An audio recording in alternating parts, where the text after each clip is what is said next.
Hello friends. We have asked some questions in the story and the one who answers correctly will be given a gift. A 1998 powder blue Ford Taurus isn't anyone's choice for a vehicle, but it was what I ended up choosing at the lot. It wasn't a bad car, not too many miles, recently replaced tires, and it was cheap. My only real complaint is that the previous owner had seriously gone overboard with air fresheners. The whole interior reeked of vanilla and pine. The dealer, real nice guy, said he was cutting me a deal. Told me that they were having trouble moving this one off the lot, explained that no one seemed to be interested. I guess I'm less picky than average. Because the car looked fine to me, so a check and a handshake later I was driving home. That's when the strangeness started.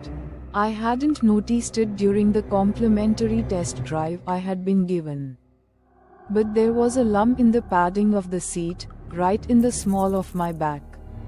It wasn't enough to make driving uncomfortable, so I assumed the foam was coming loose under the fabric and let it go. The car was a decade old, after all. For about 2 weeks I drove the car like that, to and from work, picking up groceries and stuff like that. The lump was pushed to the back of my mind. And I had pretty much gotten used to it. Then it moved. At first I thought I was imagining things. Foam padding doesn't squirm around, obviously. And it had just been the slightest feeling on my back that set me off. But no, as I kept driving it became clear that the seat had shifted. It definitely felt different against my spine. At this point I thought maybe this is what was wrong initially with the seat, that maybe the loose foam had shifted when I first got the car. Once I got home, I decided I would examine it in more detail. By the time I got into my driveway the lump was downright irritating, so I hopped out of my seat and began to probe the fabric with my fingers. Whatever was in there, I quickly noticed, it wasn't foam padding. The consistency was thicker than foam, almost gelatinous, and there was hard pieces inside it that felt almost like stone.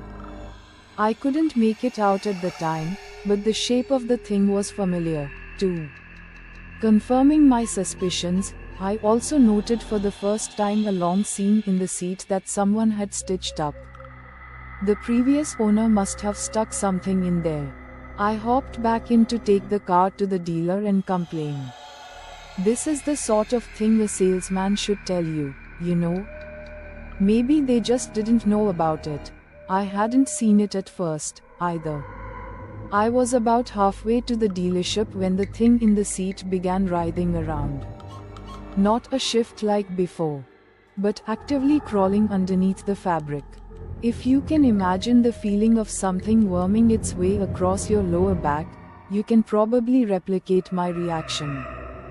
The number on the speedometer doubled. I nearly ruined those recently replaced tires swerving into the dealership parking lot. It didn't take long to find the man who had sold me the car. And even less time to grab him by the shirt sleeve and stammer out what had happened.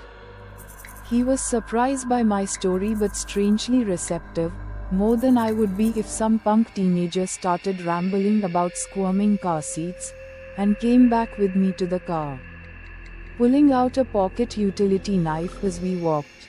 As we cut the fabric of the seat open, the stench that spewed out almost literally knocked us back out of the car.